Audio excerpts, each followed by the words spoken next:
Kayode is not here. Igbo Basics, welcome to the show.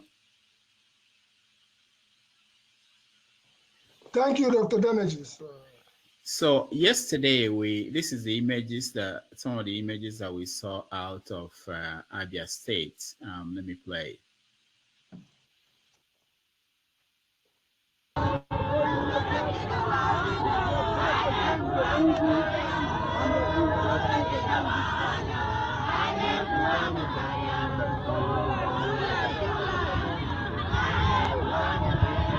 God, I didn't know that it was that bad. I've been in trouble with Facebook now. All right, so yeah, but today, what's happening today? Igbo Basics.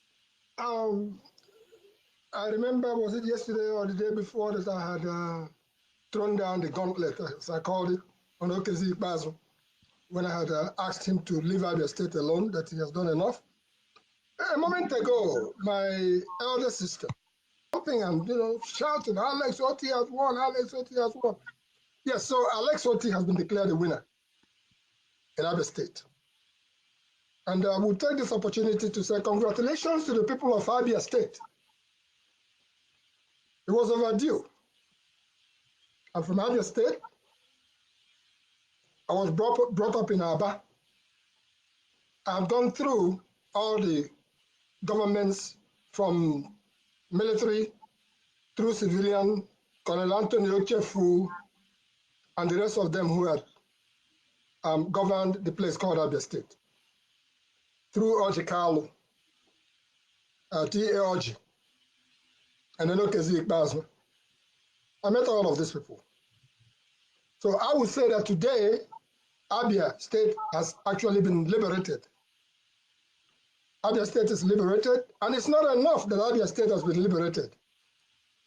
It holds a bigger picture, because the conversation in the background, while we congratulate Alex Otti and the Labour Party for the victory, well deserved, the conversation that has been going on is, as they say, Igbos, go home to where? What we are saying now is that Alex Otti, mark my word again, all of us, Ndi Igbo, we are repeating that the opportunities that your predecessors had, and they blew it. I'm talking about from OUK, TLG, Okezi Ikpeazu, whom I even made a banner when he was being inaugurated. We are saying that number one thing Alex Otti must do, bring Abia back to its glory. Abia is the heart of Igbo commercial activities. This is not a joke. If you revive Abia, the whole of Nigeria will be better off. The whole of Igbo land will be better off. So we are not going to let Alex Otti out of our sight. We are going to partner with him. We're going to be right there from the beginning to make sure that Alex Otti does not deviate, because it is really for the betterment of Igbo land that Abia becomes the commercial hub, as it has always been. So that is our prayer as it stands now. For the immediate time, it's been a battle well fought. If we all of us, including the people on this program, if we are not shouting, Ikpeazu, don't attempt what you are trying to do. PDP, don't attempt what you are trying to do. They would have continued to try to delay, but it's overwhelming. And thanks to people like that Professor Otti, not a relative of Alex Otti as they are trying to paint it. That's the professor from the Federal University of Technology, Owerri, Futo. We applaud her, and we also wish that others should emulate the gallantry of that woman, the integrity of the woman who has shown us that all things are really possible. Nobody can cow Igbo land down like that. It's a challenge to all of us here. When it is done right in one place, It rubs off on every other part of Nigeria. So Abba is a task that must be rebuilt. To those who have run away from Abba, it is time to come back to Abba and make it what it is. From Ariaria to Ekonha, to all the new markets, from our high school to Eziama High School, to Sacred Heart Abba, to Immaculate Heart Abba, to Boys Trade Center Abba, to Girls Trade Center Abba. Abba is a place that we all, as Ndibo, are so proud of. And the rebirth of Abba has just begun. So I will for now say, once again, congratulations, Alex Otti. I have not met Alex Otti in person, but we all are working towards the same objective for the betterment of Igbo land. You can be very proud. This particular administration is not going to go like the rest of the ones that have come before. Abba is back in business, and Nigeria will be better off with Abba back in business. All right. Abba, thank you. Ndubisi, welcome to the show. Thank you, Doctor. Good morning or good afternoon, everybody. Good day. So, how do you feel today? I've been following events since Saturday, and particularly the Abia, Enugu, Adamawa, and the Kebbi state elections that were yet to be declared. Governorship elections were yet to be declared until I saw your news flash. I've been expecting it that probably they will declare one of the two in the southeast today. Well, like Igbo Basic said, thank God that INEC decided to do the right thing this time. And kudos to the INEC officials in that Obingwa local government where they did the collation, who resisted all the pressure and intimidation from the PDP to doctor the results. That was just what saved the day. If they were compromised, it would have just gone the way so many other states went. So you could even see some states like Kaduna and Nasarawa State. It was very close, and I'm sure the losers will go to court. It's unfortunate that INEC officials and the governors, the serving governors currently in those places, they didn't want democracy to prevail. They decided to do their usual thing. I just watched briefly Alex Otti's interview today on one station called, I think it's called Symphony. Not that Symphony is an Arise affiliation, AIT affiliated YouTube channel. So he was saying that this was exactly what they did to him in 2015, and then they prevailed. But at this time, he was especially thanking the beavers. But he used one phrase. He said, "The beavers will work if those managing it will allow it to work." And in this case, those managing it insisted that the right thing should be done.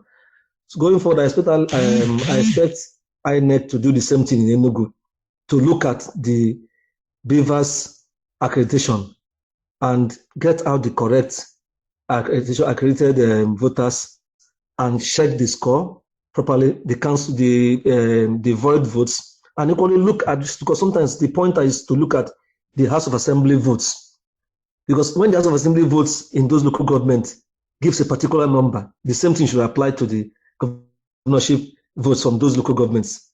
So that should always be the pointer. So I wish Alex Otti is a good technocrat, as I had. I'm sure, looking at his age now, the man looks at somebody who wants to bequeath good legacy to Abians. He himself must have been pained by what's happened in the last 24 years of democracy. And I'm sure he's going to do the right thing. And I hope he will lead Abia where he will not fall, he will not allow any pressure to come to him like other governors who want to start well and later fall by the wayside, join the bandwagon, do things the way they do, and he will not be an emperor. I pray he sets a good example on how leadership should be in not just in the state, but in the country. So that, because what we need is somebody who sets a good example, follow it through, and others coming up will follow. So we pray it works like that. In news, in the Boski, Indabowski just announced that he did not say he was going to die anytime soon. There was this story out there that he said that he did his job and everything is done, that he was ready to die, that he spoke to his son, that he was the son should take over and take care of the family. But he now came out and announced that no, it wasn't true. Things we discuss in Nigeria. Mr. Rudolph. Yeah. 1 minute. You see, every pastor. You want to take my minute again? I thought you already spoke. Go ahead. I want to ask the pastors why they don't want to go to heaven if you die. If they die, if they want to go to heaven, they should die first now, so they can go to heaven fast before we go. And tell you what it's like. All right, Igbo basics. Go ahead. Yes, because my brother Izundu also talked about Igbo basics, and OUK is my junior cousin, and I will not deny him being my junior cousin. In fact, this place where I am, OUK has been in this particular house, and I took him to the state of New Jersey. He was welcomed by the state of New Jersey, Jim McGreevey. Having said that, let us understand what is happening in Nigerian politics. OUK was one of the founders of PDP. His money was one of the monies that was put on the table for them to found PDP. From there, when the heat was too hot, he moved on, founded his own party, PPA. And PPA at that point in time even had a couple of states. So politics, the dynamics of it has been changing and changing. Where am I coming from is that when you say OUK, OUK, OUK, understand one thing. When I say Alibaba and the 40 Thieves, when I say flying carpets of Nigeria, all of them who are politicians in Nigeria right now, they're flying carpets. But bear in mind that every compound, I was having a conversation on the day of the Lagos election, and one of the persons I was having that conversation with, not Orizu, it was another guy. He came up and said that his father said something to him that every compound has a madman. And if your compound does not have a madman, that you better go get one. Because when the Agberos, when the warriors come, when the mad people come to break your compound, that your own madman should be able to come out, face them squarely, and they will all run away, because when they see that there's another madman in your compound, they will run. I took that to heart. And I'm trying to sum it up in Nigerian politics of today. Folks, before you go out there and kill yourself, before you go, my brother, not tear your passport yet. I will not tear my passport. Not. Because I am a bona fide Nigerian. None of them is more Nigerian than I am. And when I die, I will be buried back in Nigeria. That's a given. Having said that, let us understand that people who are politicians, including our own obedience, you don't know what is going on underneath. When you say OUK, OUK, OUK, you don't know what OUK has done. What they are doing is they are playing a politics of survival, policies of self-preservation. Because if they don't preserve themselves, if they don't survive, the rest is history. OUK's brother just ran for governorship in Abia State, Mascot Uzokala. Because I knew he wasn't going to win. He's my kid cousin. Okay? The point I'm trying to make, even in the very space that we are playing now, when OUK ran for president in 2007, we all came out, OUK Kageso. But as we have come full circle, and OUK went into APC, don't forget that Jagabo, Tinubu went and double-led for OUK's mom. There are things that we are not seeing on the surface ourselves. And if we just shout like that without balancing the equation of what is going on, somebody asked, why did OUK get returned in Abia State as a senator? Look at Abaribe. Abaribe, man of the people. And Okezi Ikpeazu when running for governor, for Senate with Abaribe. Guess what? Okezi Ikpeazu lost. He lost big time. OUK when running for Senate against who? Mao Huabunwa. Mao Huabunwa used to be our senator from Abia North. But guess what? OUK prevailed. Why did he prevail? He prevailed because he tried to make amends from all his bad doings. OUK has contributed in no small measure in that country called Nigeria. He tried to see if he could make amends. And he went and tried to do things for his people. So let me sum up by saying, when OUK was governor, the same thing that I have said today was the same thing I said to him. I said, make sure you fix Abba, make sure that you bring Abba's glory, because if you do that, Ndi Igbo will love you from here till the day you die. He did not do that. Alex Otti has risen today. And I said the same thing earlier on today, and I said to Alex Otti, make sure you bring back Abba to his glory, and Ndi Igbo will love you from here till the day you die. So all I'm saying in essence is this. As we examine the politics on the surface, let us also realize that all these politicians, you don't know where they sit and eat. In 2005, I was there when OUK was able to bring out the powers that be, from Alex Ekweme, from Odumegwu Ojukwu, from Ebituki Igwe, from Muhammad Buhari, from name it, they were all in Ibere. Hello? So we understand what they're doing. Igbo Basic. Politics is what they're playing. Thank you. One day we are going to discuss who should be the Senate president. No. My brother, Law, I don't know what you said to deserve or to merit the things that have been rained upon you, but I do know that a few weeks ago, one of our guests, the good Monsieur Saul, that came on this place, he said that if causes were to strike a chord, in a nutshell, I can say thunder fire you. It must be a very strong thunder to come and fire you. But let me say this as just a little bit of an advice. James Brown sang the song, say it loud, I'm black and proud. And he went to his grave with that, say it loud, I'm black and proud. Me, if I was to shy away, I am from Ibere, in Bende local government in Abia State. Ojus Okalo, if I am to hide under the dock because everybody's throwing stones at him. But I said here, he's my kid cousin.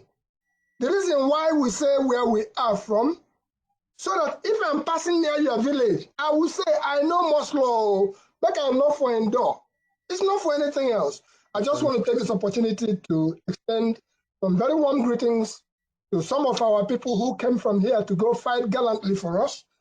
Number one on that list is Dr. Stella Ford, who went from Virginia, went down, became a galvanizing force. She fought like a gallant soldier. She's back, and we know that it's not over until it's over. Emmanuel Ogede, out of Washington, D.C., who also went out there, bought his ticket, went out there to go and vote. He ended up not even voting, but he was in Nedeko in Washington, D.C., testifying as to what he saw on the ground. I also want to reach out to our brother, Maze Zoke, Njenje Media, who has been out there fighting for a just cause. So all in all, for this afternoon, let us appreciate that we are still alive.